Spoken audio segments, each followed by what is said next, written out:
नमस्कार दोस्तों, आज की कहानी का शीर्षक है अजगर से विवाह। बहुत वर्ष पहले एक राजा की दो रानियां थी।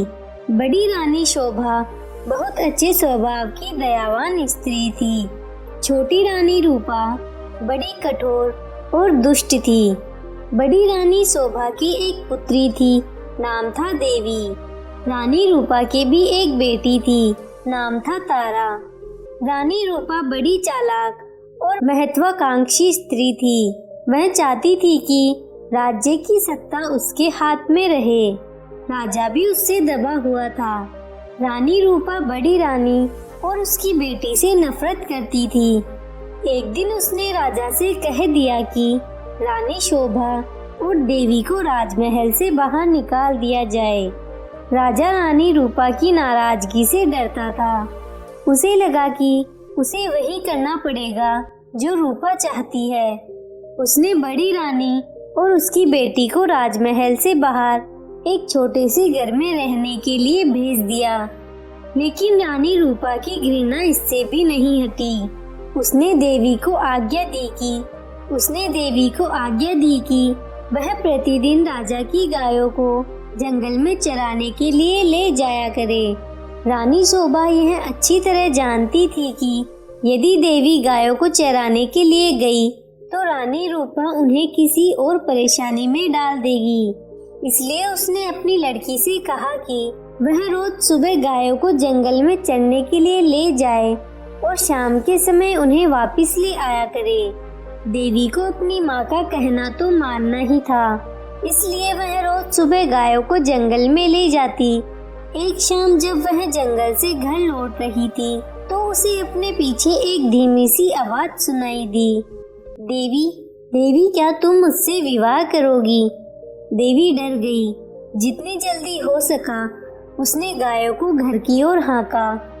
दूसरे दिन भी जब वह घर लौट रही थी तो उसने वही आवाज पुनः सुनी। वही प्रश्न उससे फिर पूछा गया। रात को देवी ने अपनी माँ को उस आवाज के बारे में कहा। माँ सारी रात इस बात पर विचार करती रही। सुबह तक उसने निश्चय कर लिया कि क्या किया जाना चाहिए। सुनो बेटी, वह अपनी लड़की से बोली, मैं बता रही हूँ कि यदि आज शाम के समय भी तुम्हें वही आवाज सुनाई दे तो तुम्हें क्या करना होगा? बताइए माँ, देवी ने उत्तर दिया। तुम उस आवाज को उत्तर देना। रानी शोभा ने कहा, कल सुबह तुम मेरे घर आ जाओ, फिर मैं तुमसे विवाह कर लूंगी। लेकिन माँ, देवी बोली, हम उसे जानते तक नहीं। मेरी प्यारी देवी, माँ ने दुखी होकर कहा, जिस स्थिति में हम जीवित हैं उससे ज्यादा बुरा और क्या हो सकता है। हमें इस प्रस्ताव को स्वीकार कर लेना चाहिए। ईश्वर हमारी सहायता करेगा। उस संध्या को जब देवी गायों को लेकर लौट रही थी उसे वही आवाज सुनाई दी। आवाज कोमल और दुख भरी थी। देवी, क्या तुम मुझसे विवाह करोगी? आवाज बोली। देवी रुक गई। उसने पीछे मुड़कर देखा लेकिन उसे कोई नहीं दिखाई दिया। वह हिचकिचाई। वह वहां से भाग जाना चाहती थी, लेकिन फिर उसे माँ के शब्द याद आ गए।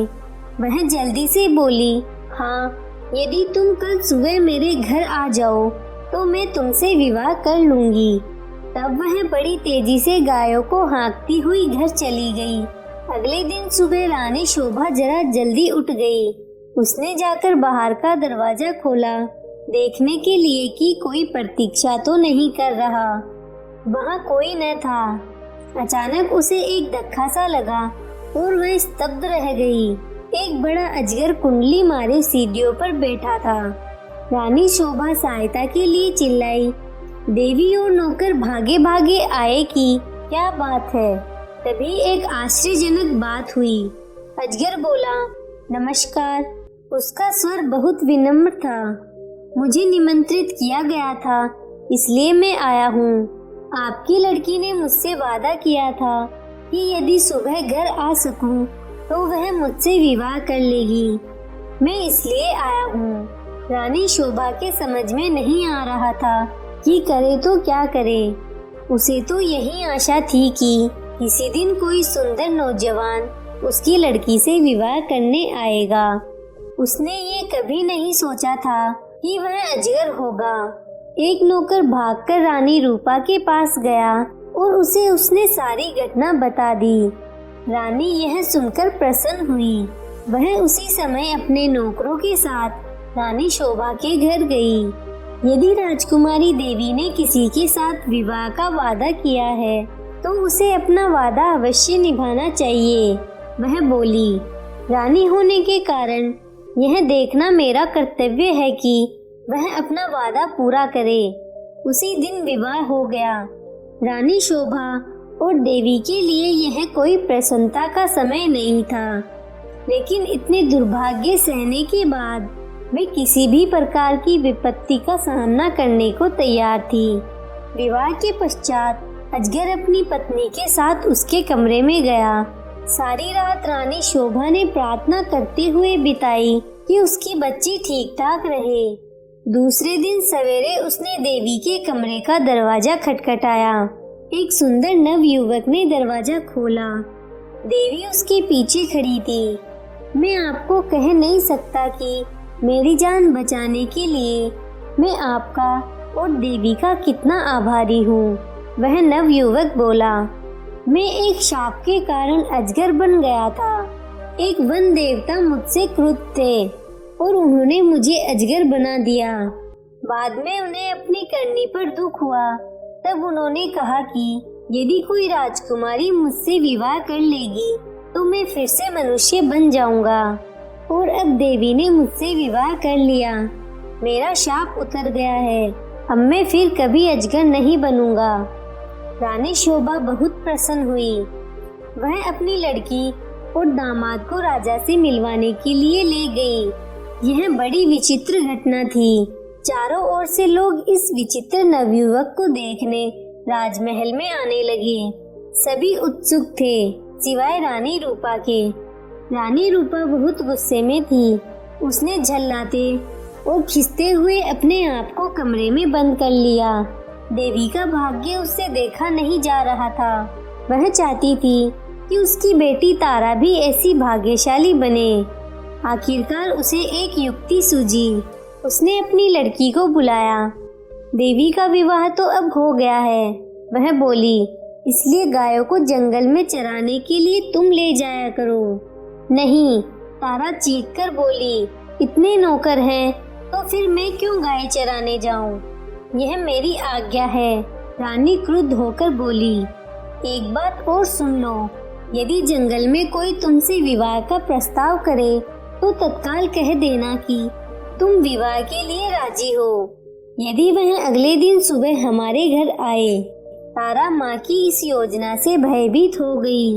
वह गायों को जंगल में नहीं ले जाना चाहती थी। वह खूब रोई, लेकिन रानी फिर भी नहीं पिघली। तारा को उसकी आज्ञा माननी पड़ी।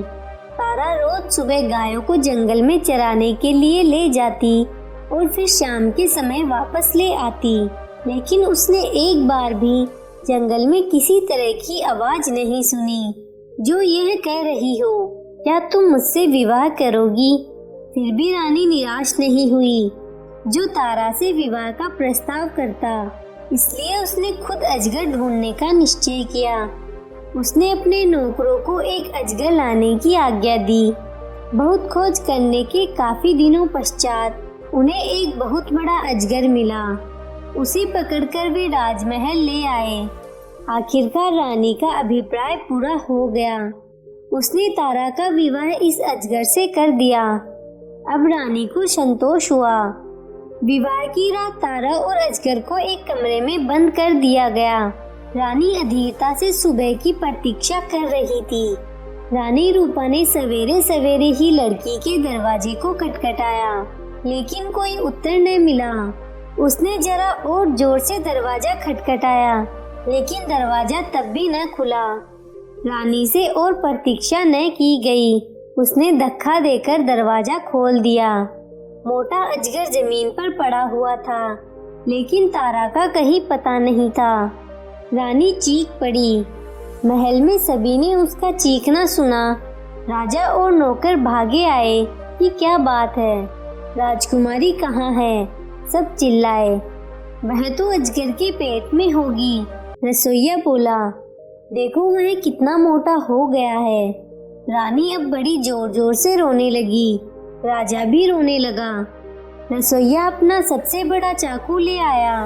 वह बोला, यदि वह अब तक जीवित हुई तो मैं राजकुमारी को बचाने की कोशिश करूंगा। उसने अजगर का पेट चीर डाला। तारा अच्छी भली जीवित थी। रसोइये ने उसे बाहर खींचा। वह चीख मारकर अपनी माँ की तरफ भागी।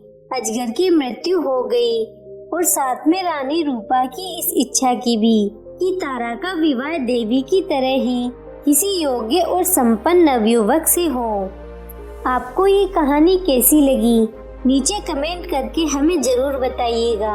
अगर आपको कहानी पसंद आई हो तो अपने मित्रों के साथ जरूर शेयर करें और ऐसी ही प्यारी कहानियाँ सुनने के लिए हमारे YouTube चैनल को सब्सक्राइब करें। धन्यवाद।